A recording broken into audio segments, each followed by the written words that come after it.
Good evening, children. My name is Mary Baker, and I will be reading to you a story written by Keiko Casa. And the name of the book is The Mightiest. I think you are really going to enjoy this book. Deep in the quiet woods, there was a golden crown sitting on a rock. One day, 3 animals discovered the crown. "Finders keepers," yelled the bear. "That's mine."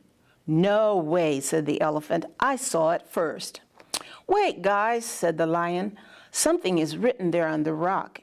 It says, 'For the mightiest.'"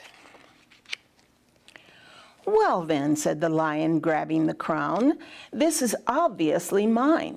"No, it's not," said the bear. "I'm the mightiest." "Step aside," said the elephant, "and give me my crown." On and on the animals argued.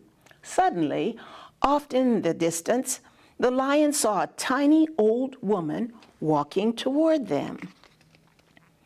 "Listen," he whispered, "let's settle this once and for all. Each of us will try to scare that old lady. Whoever scares her the most wins the crown." "Sounds fair," the others agreed. So they hid behind the bushes and waited anxiously for the tiny old woman to come near. When she finally reached the bushes, the lion jumped out. "Roar!" "Oh my," cried the tiny old woman, "you scared the daylights out of me." Then the bear jumped up. "Roar!" "Oh my," cried the tiny old woman, "you scared the daylights out of me." There was no way of knowing who had scared the tiny old woman the most. "My roar made her jump," boasted the lion. "My grrr made her shaking in her boots," growled the bear. "My brrr blew her away," shouted the elephant. They were so busy arguing, they didn't notice that they had company. Suddenly, an enormous giant towered over them. "Well, brr, brr, brr on you," he yelled. "I happen to be the biggest, the baddest, and the mightiest giant in the world. Now give me that crown." With the crown on his head, the giant scooped up the 3 animals. "To prove that I'm the mightiest," bellowed the giant, "I think I'll drop you off a cliff." "Help! Someone help us!" wailed the animals. But who could help them now? Just then a high voice screeched, "George!" The giant jumped in the air, dropped the 3 animals, and fell to the ground. There, standing in front of the biggest, the baddest, and the mightiest giant in the world was none other than the tiny old woman. She was scaring the daylights out of him. "George," she yelled, "how many times have I told you not to pick up poor, helpless creatures?"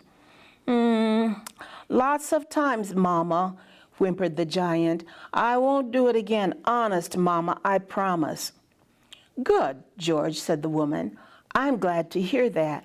The animals couldn't believe their eyes. They snatched the crown away from the giant and presented it to the tiny old woman. "Surely and positively," said the lion. "Without a doubt," said the bear. "This belongs to you, ma'am," said the elephant. "Oh my," cried the tiny old woman. "How flattering." "But," said the woman, "I don't really need this. Let's put it back where you found it." "Put it back?" they asked her. "Yes," said the tiny old woman. "I have my little hat, and that's enough for me." George and the animals looked at her with admiration. The mightiest didn't need a crown after all. As soon as they left, the woods became quiet again. The golden crown sat peacefully on its rock, just like before. But not for long.